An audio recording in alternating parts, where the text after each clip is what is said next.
The Emperor is dead! The news rings out across the galaxy like the gunshot that ended him this morning, killed by one claiming to have heard whispers from the void. Hi, I'm Mordred Viking, here to tell you how the demise of the Empire led to a new chapter in the history of the galaxy.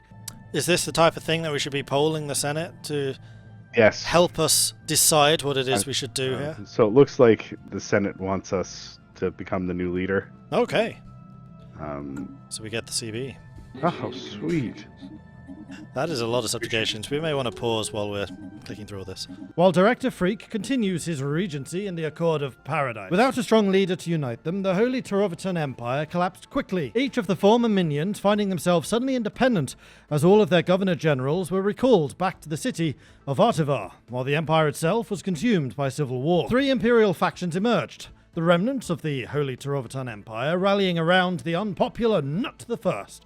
Meanwhile, 2 large corporate entities seized on the chaos to assert their autonomy. The Tavarite Partnership, despite having a deceptively placid name, hides the ruthless corporate leadership obsessed with decreasing labor costs within their corporation. To this end, they have replaced regular working staff with mindless automatons, both mechanical and worse. The Torovitan Star conglomerates, on the other hand, are peaceful traders, seeking to rise above the rigid hierarchy of their imperial household and divest themselves of the poor reputation of their arch-rivals. Fanatically xenophilic and providing a remarkably generous employee package, they're a popular company, although some questions remain about how much of this pure and righteous reputation is real, and how much is just spin produced by a well-resourced PR department. It does not take the Imperials long to restore order, bringing both corporations back to heel.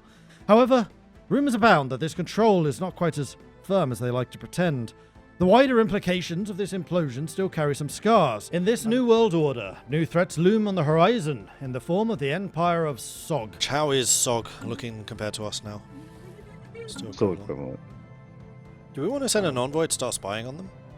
Yeah, a bit more That's probably a good idea, actually. So the Accord needed to find new friends, and this they did, reaffirming their friendship with the Molinox and forming new bonds with the nearby Husko polity, entering into defensive pacts with them both. It's basically the Empire has just re-established itself, but as a federation now. The Husko polity have been quietly expanding on the frontiers of Imperial space, their strange, organic architecture causing great wonderment throughout the Empire.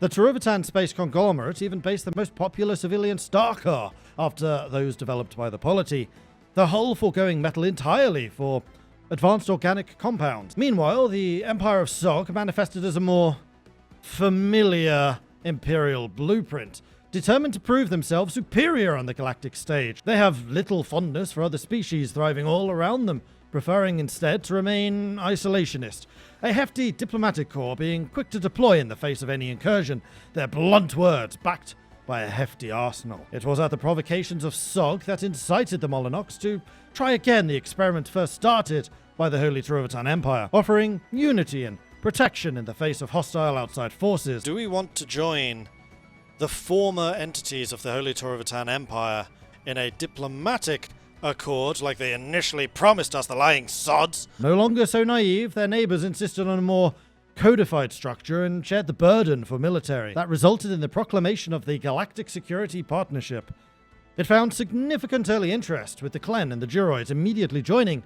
In a move that surprised all, the Holy Torovitan Empire also signed on equal terms with their former minions, dragging along with them those 2 errant corporations. Finally, the Accord of Paradise, most deeply wounded by the excesses of past overlords, was initially reluctant to join, but after seeing the Empire of Sog begin military maneuvers on their border, they also joined this partnership as an equal member. This cohesion would be tested for the first time after Sog fleet, still under the guise of being on maneuvers, supposedly training for a war against the Rufari League, began to cross into Accord space, sparking a number of skirmishes against our defensive forces. In a massive show of force, the Accord fleet was deployed in strength.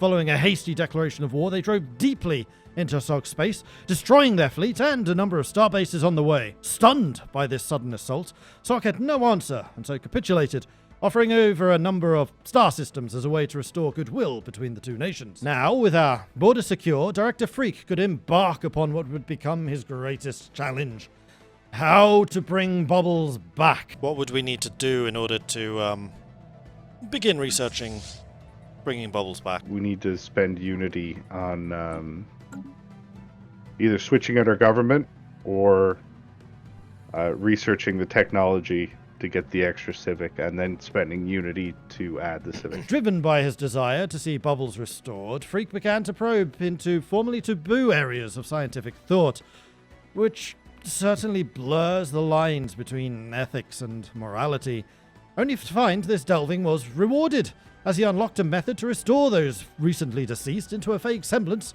some would say mockery, of their former life. Rejoicing in his successes, a new edict was passed that dread encampments must be built on all Accord planets so that this path of discovery could be continued. Bubbles has been dead for too long. There must be a way. There must be a way to bring him back.